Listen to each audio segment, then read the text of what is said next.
ರಾಜ್ಯದಲ್ಲಿ ಸ್ತ್ರೀ ಶಕ್ತಿ ಯಶಸ್ವಿನಿ ಯೋಜನೆಯನ್ನ ಪ್ರಾರಂಭಿಸಿದವರು ಕಲೆ, ಸಾಹಿತ್ಯ, ಸಂಗೀತ, ಕ್ರೀಡೆಯಲ್ಲಿ ಆಸಕ್ತಿಯನ್ನ ಹೊಂದಿದ್ರು ಅಂತ ಎಸ್ಎಂ ಕೃಷ್ಣ ನಿಧನಕ್ಕೆ ಕೇಂದ್ರ ಸಚಿವ ಪ್ರಹ್ಲಾದ್ ಜೋಶಿ ಸಂತಾಪ ವ್ಯಕ್ತಪಡಿಸಿದ್ರು. ಅತ್ಯಂತ ಪ್ರೀತಿ ಆತ್ಮೀಯತೆಯಿಂದ ನಮ್ಮನ್ನ ಮಾತಾಡಿಸ್ತಾ ಇದ್ರು. ಮುಖ್ಯಮಂತ್ರಿ ವಿದೇಶಾಂಗ ಸಚಿವರಾಗಿ ಸೇವೆ ಸಲ್ಲಿಸಿದ್ದಾರೆ. ಎಸ್ಎಂ ಕೃಷ್ಣ ನಿಧನಕ್ಕೆ ಕೇಂದ್ರ ಸಚಿವ ಪ್ರಹ್ಲಾದ್ ಜೋಶಿ ಸಂತಾಪವನ್ನ ವ್ಯಕ್ತಪಡಿಸಿದರು. ಕರ್ನಾಟಕದಲ್ಲಿ ವಿಧಾನಸಭೆ, ವಿಧಾನ ಪರಿಷತ್ತು, ಕರ್ನಾಟಕ ರಾಜ್ಯದ ಮಂತ್ರಿ, ಕರ್ನಾಟಕ ರಾಜ್ಯದ ವಿರೋಧ ಪಕ್ಷದ ನಾಯಕ, ಕರ್ನಾಟಕ ರಾಜ್ಯದ ಮುಖ್ಯಮಂತ್ರಿ, ಆ ನಂತರ ಗವರ್ನರು ಮತ್ತು ವಿದೇಶಾಂಗ ಮಂತ್ರಿ, ಇಷ್ಟೆಲ್ಲವೂ ಅವರು ಈ ಜವಾಬ್ದಾರಿಯನ್ನು ನಿರ್ವಹಿಸಿದಂಥ ಏಕೈಕ ಕರ್ನಾಟಕದ ರಾಜಕಾರಣಿ. ಮತ್ತು ಇಷ್ಟೆಲ್ಲ ಪದಗಳು ಬಂದರೂ ಸಹಿತ ಪದದ ಜೊತೆಗೆ ಮದ ಬರ್ತದೆ ಅಂತ ಹೇಳ್ತಾರೆ ಸಾಮಾನ್ಯವಾಗಿ. ಆದರೆ ಆ ಮದ ಅರ್ಥಾತ್ ಪದದ ಒಂದು ತಲೆಗೇರಿಸಿಕೊಳ್ಳುವಂಥದ್ದು ಎಂದೂ ಆಗಿರಲಿಲ್ಲ. ಅಂಥ ಒಬ್ಬ ಸೃಜನಶೀಲ ರಾಜಕಾರಣಿಯನ್ನು ಕಳ್ಕೊಂಡದ್ದಕ್ಕೆ ಬಹಳಷ್ಟು ನಮ್ಮೆಲ್ಲರಿಗೂ ಮನಸ್ಸಿಗೆ ನೋವಾಗಿದೆ. ಆ ಸ್ಥಾನವನ್ನು ತುಂಬೋದು, ಅವರ ವ್ಯಕ್ತಿತ್ವವನ್ನು ಮತ್ತೊಬ್ಬರು ಆ ರೀತಿ ಬೆಳೆಸಿಕೊಳ್ಳೋದು ಭಾಳ ಕಷ್ಟ ಇದೆ.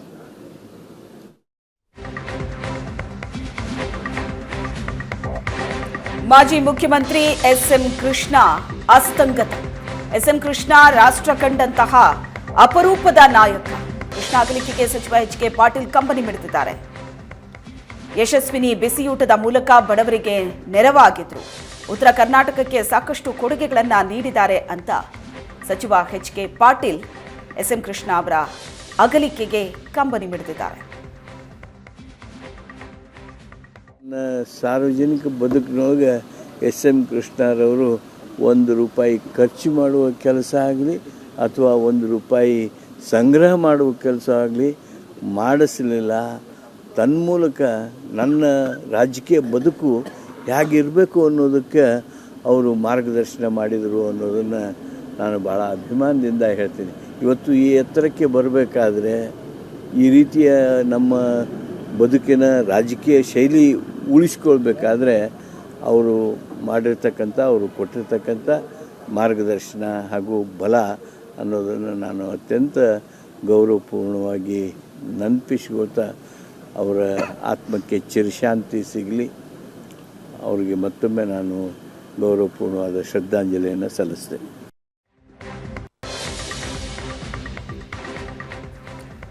ಎಸ್ಎಂ ಕೃಷ್ಣ ಅಗಲಿಕೆಗೆ ಸಚಿವೆ ಲಕ್ಷ್ಮೀ ಹೆಬ್ಬಾಳ್ಕರ್ ಸಂತಾಪ ಸೂಚಿಸಿದ್ದಾರೆ.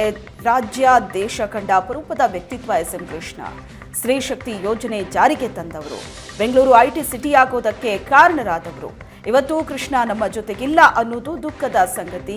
ದೇವರು ಕುಟುಂಬಸ್ಥರಿಗೆ ದುಃಖ ತಡೆಯೋ ಶಕ್ತಿ ಕೊಡ್ಲಿ ಅಂತ ಲಕ್ಷ್ಮೀ ಹೆಬ್ಬಾಳ್ಕರ್ ಸಂತಾಪ ಸೂಚಿಸಿದ್ದಾರೆ. ಕರ್ನಾಟಕ ರಾಜ್ಯ ಕಂಡಂಥ, ದೇಶ ಕಂಡಂಥ ಒಂದು ಅಪರೂಪದ ವ್ಯಕ್ತಿ. ಪ್ರೌಡ್ ಡೆವಲಪ್ಮೆಂಟ್ ಯಾವಾಗಿದ್ರೂ ಕೂಡ ಅಧಿಕಾರ ಸಿಕ್ಕಂಥ ಸಂದರ್ಭದಲ್ಲಿ ಏನಾದರೂ ಮಾಡಬೇಕು ಅನ್ನೋವಂಥ ಒಂದು ತುಡಿಮೆ ಇರುವಂಥ ಧೀಮಂತ ನಾಯಕರು.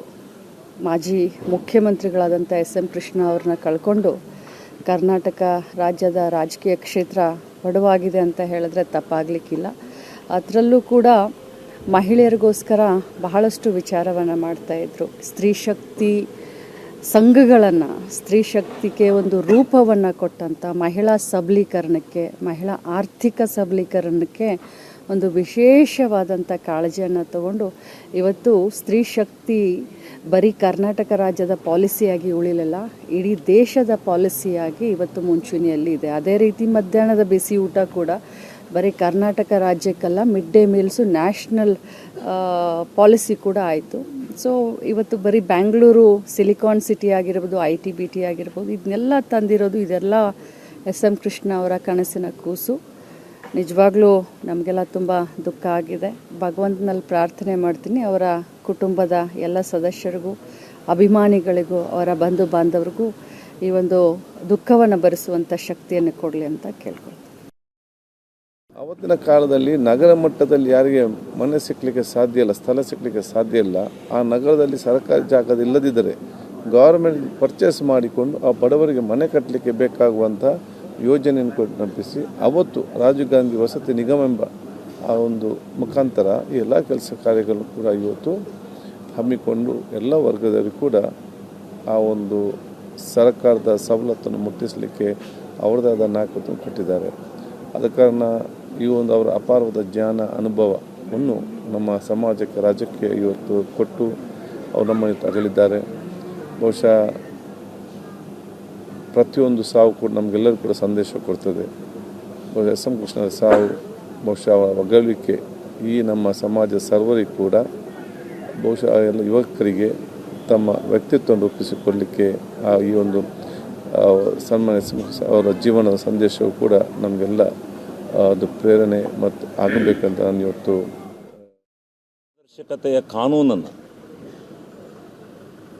ಪಾರದರ್ಶಕತೆಯ ಕಾನೂನನ್ನು ತಂದು ಭ್ರಷ್ಟಾಚಾರದ ವ್ಯವಸ್ಥೆಯಲ್ಲಿ ಸರಳತೆಯನ್ನು ಕಂಡುಹಿಡಿದಂಥ ಅವರು ಎಸ್ ಎಂ ಕೃಷ್ಣ ಅವರು ಅಂತಕ್ಕಂಥದ್ದನ್ನು ನಾವು ಈ ಸಂದರ್ಭದಲ್ಲಿ ಜ್ಞಾಪಕ ಮಾಡ್ಕೋಬೇಕಾಗುತ್ತೆ. ಅಂಥ ಒಂದು ಹೋರಾಟವನ್ನು ಮಾಡಿ ಈ ರಾಜ್ಯದಲ್ಲಿ ಒಂದು ಧ್ರುವತಾರೆ ನಕ್ಷತ್ರವನ್ನು ಕಳ್ಕೊಂಡ ರೀತಿಯಲ್ಲಿ ನಾವು ಇವತ್ತು ಕಳ್ಕೊಂಡಿದ್ದೇವೆ. ಭಾಳ ದುಃಖ ಆಗಿದೆ. ಅವರ ಕುಟುಂಬಕ್ಕೆ ಆ ದುಃಖವನ್ನು ಭರಿಸ್ತಕ್ಕಂಥ ಶಕ್ತಿಯನ್ನು ಭಗವಂತ ಕೊಡಲಿ ಅಂತೇಳಿ, ಅವರಿಗೆ ಚಿರಶಾಂತಿಯನ್ನು ಕೊಡಲಿ ಅಂತೇಳಿ ಈ ಸಂದರ್ಭದಲ್ಲಿ ನಾವು ಪ್ರಾರ್ಥನೆ ಮಾಡ್ತಾ, ಈ ನಾಡು ಕಂಡ, ಈ ದೇಶ ಕಂಡ ಅಪರೂಪದ ರಾಜಕಾರಣಿ ಮೊನ್ನೆ ಎಸ್ ಎಂ ಕೃಷ್ಣ ಅವರು ನಮ್ಮನ್ನು ಅಗಲಿದ್ದಾರೆ. ಅವರು ಮುಖ್ಯಮಂತ್ರಿ ಇರುವಾಗ ನಾನು ಮುಖ್ಯ ಸಚೇತಕನಾಗಿ ಕೆಲಸ ಮಾಡಿದೆ. ಯಾವತ್ತೂ ಕೂಡ ಪ್ರಜ್ಞೆ ಇಟ್ಕೊಂಡು ಕೆಲಸ ಮಾಡ್ತಾಯಿದ್ರು. ಇವತ್ತು ಅವ್ರನ್ನ ನಾವು ಕಳ್ಕೊಂಡಿದ್ದೀವಿ. ಅವರ ಆತ್ಮಕ್ಕೆ ಶಾಂತಿಯನ್ನು ಕೋರಿ ಆ ದೇವರು ಅವರ ಪರಿವಾರದವ್ರಿಗೆ ಆ ಶಕ್ತಿ ಕೊಡಲಿ ಅಂತ ಹೇಳೋದು ಬಯಸ್ತಾ ಇದ್ದೆ. ಮಹಾರಾಷ್ಟ್ರ ನಗರದಲ್ಲಿ ಬಂದು ರಾಜ್ಪಾಲರಾದರು. ಆಗ ನಮ್ಮ ಮುಂಬೈ ನಗರದಲ್ಲಿ ಇದ್ದಾಗ ನಮ್ಮೆಲ್ಲರಿಗೂ ಕನ್ನಡಿಗರಿಗೆ ಒಂದು ಶಕ್ತಿ ತುಂಬುವಂಥ ಕೆಲಸಗಳನ್ನು ಮಾಡಿದ್ರು. ಕನ್ನಡ ಶಾಲೆಗೆ 125 ಟೀಚರ್ಗಳನ್ನು ಕೊಟ್ಟರು ಮಹಾರಾಷ್ಟ್ರದಲ್ಲಿ. ಅದು ನಾವು ಎಂದೆಂದಿಗೂ ಮರೆಯಲಾರದಂಥ ಕೆಲಸಗಳನ್ನು ಮಾಡಿದ್ದಾರೆ, ಕೊಟ್ಟಿದ್ದಾರೆ. ಅವರ ಆತ್ಮಕ್ಕೆ ಶಾಂತಿ ಸಿಗಲಿ. ನಮಗೆ ಒಂದು ದೊಡ್ಡ ಹೆಮ್ಮೆ ಇತ್ತು ಅವರಿದ್ದಂಥ ಸಂದರ್ಭದಲ್ಲಿ. ಅದು ನಾವು ಕಳ್ಕೊಂಡಿದ್ದೀವಿ ಈ ದಿನ ಅಂತ ಹೇಳಲಿಕ್ಕೆ ಬಯಸ್ತಾ ಇದ್ದೀನಿ.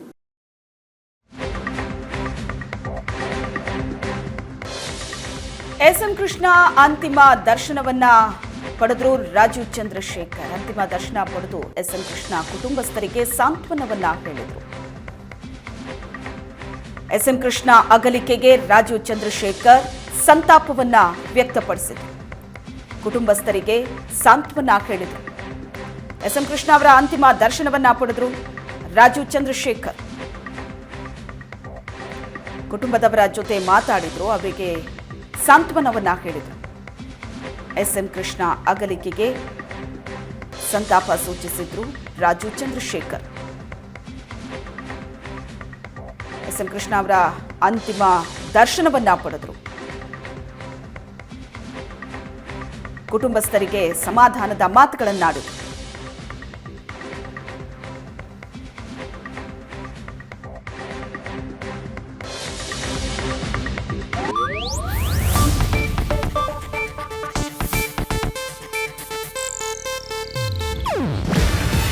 ಇದು ಏಷ್ಯಾನೆಟ್ ನ್ಯೂಸ್ ನೆಟ್ವರ್ಕ್ ಪ್ರಸ್ತುತಿ.